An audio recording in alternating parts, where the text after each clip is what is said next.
Good day. I hope you're doing well. It is March the 3rd of 2023, and I thought I would make another quick Hypsometric Tint mod based on a request by Phoenix100 on the Campaign Series forum. You can see where that request is.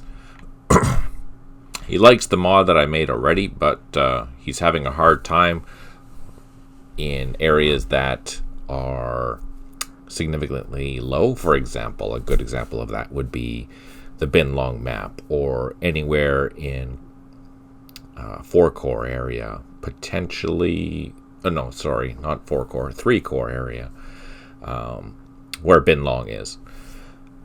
So what I'm going to do here is I'm going to make another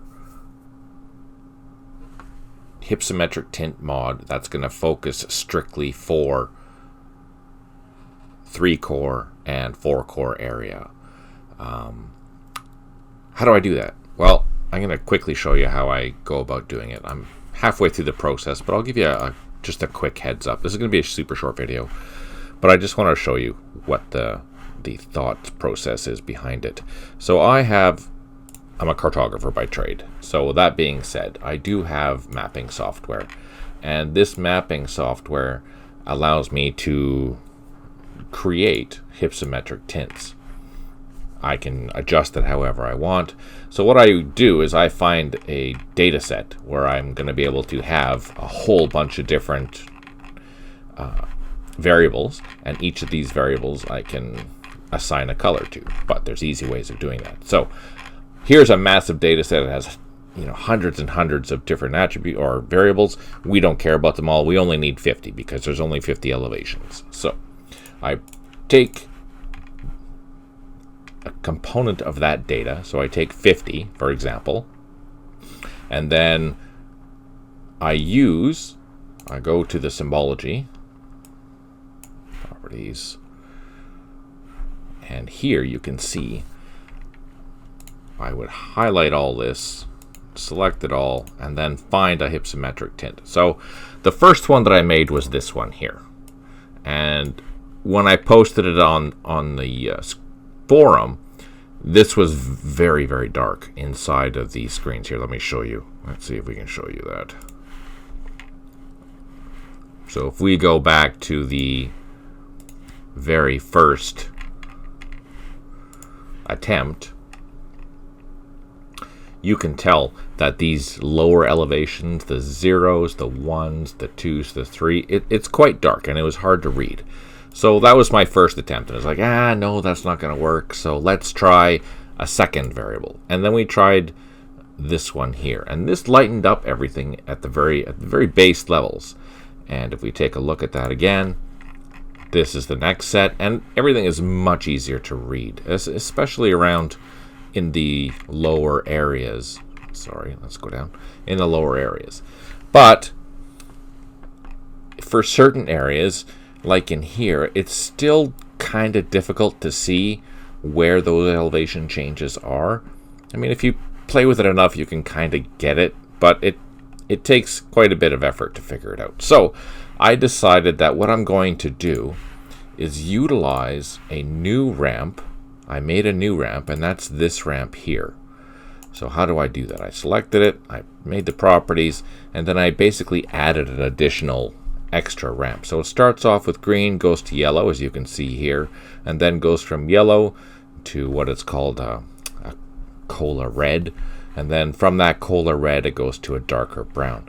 And what I'm going to do is I've selected all of these. So this is the new schema basically, and what I'm going to do is utilize every second version of this list here up to 25, and then after 25 I'm going to use some of these darker colors. So basically I'm going to have it so this mod is specifically for 3rd core area or 4th core area. It'll give you really nice variation of colors between though in the lower elevations, in more typical flat areas. So if we look at the, not that, where is it? Let me just open up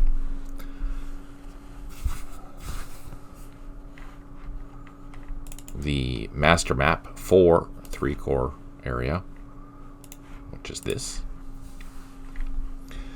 And if we look at this map, the highest elevation that we can find is basically here, in this sector here. There's a hill here, and this elevation, I believe, is 22.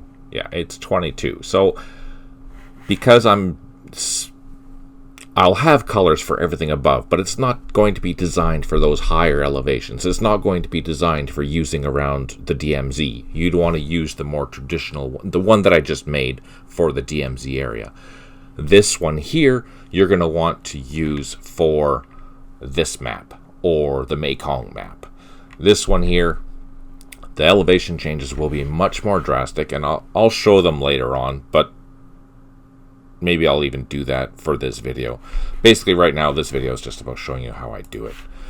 Anyways, so once I have this formulated, these colors formulated, I click on them. I figure out what the CMYK values are going to be. I populate a spreadsheet, which I've done here, you can see, and I determine which CMYK values are going to be included for each of the different elevations. And as we know, there are 50 elevations for the campaign series maps. With that, I then go into our graphics files. This is, for example, a sample of one of the graphics files. And I will go, so I took a copy, I made a mod, and I took a copy of the normal files. And then once these are done, I'll just rename them. So that is super easy. The only thing I'll have to do after this is process the night versions. But is that important right now? No, it's not. So what I do is I change all the colors to white, the basic tone to white, and then I start selecting. So what I would do, I select the row, so it starts here, this is 0, then 1, then 2, then 3, then 4, then 5, then 6, then 7, then 8, then 9, then 10. And I will highlight the rows in 10, for example, and I'm going to do this for all the different variations of this particular file. And you can see these are, since we have 5 different 2D zoom levels, I have to do this in multiple files. Again, this is like really boring, but at least you'll see how it's done. So I highlight the next row, I figure out where I am. I'm on row number 10, so this is the one I'm going to highlight, and then I go in and I replace that white with a color. So we'll replace the color, go in here, and we figure out what those values are. Let's just move it over so we can all see that. It's 14, 8, and it's 55. So then I just press that, I press OK, and it changes. And all I have to do, since that area is selected, I can just do the same thing. Replace the colors, it automatically does it. I don't have to do anything else. Now I'm sure there's other ways to do this that are much faster, but this is the way that I know how to do it. This is the way that works for me. So this is how I do it. So I'll continue this, going through the entire thing until it's done. I'll bring it into the game to make sure that it is actually working inside the game, and if it is working, and then I proceed with the next steps. The next step is to make copies of the mud version, the soft version, the Southeast Asia version, etc., just so that they can all use this particular terrain set. And then after that's done, run a script to make the night versions. Poof, we're done. So yeah, anyways, I just wanted to show you a quick intro about how this works and how I do it, and yeah, nothing too fancy. Hey, thanks for tuning in. Really appreciate it. Hope you enjoy this type of content. If you do, let me know if this is useful, or do you care? If you don't care, let me know that too. I really appreciate you taking the time to watch. Thank you so much. If you do like it, please like it, subscribe, and comment. Just let me know what you think. Hope you have an awesome day. Take care. smile always, and talk to you soon.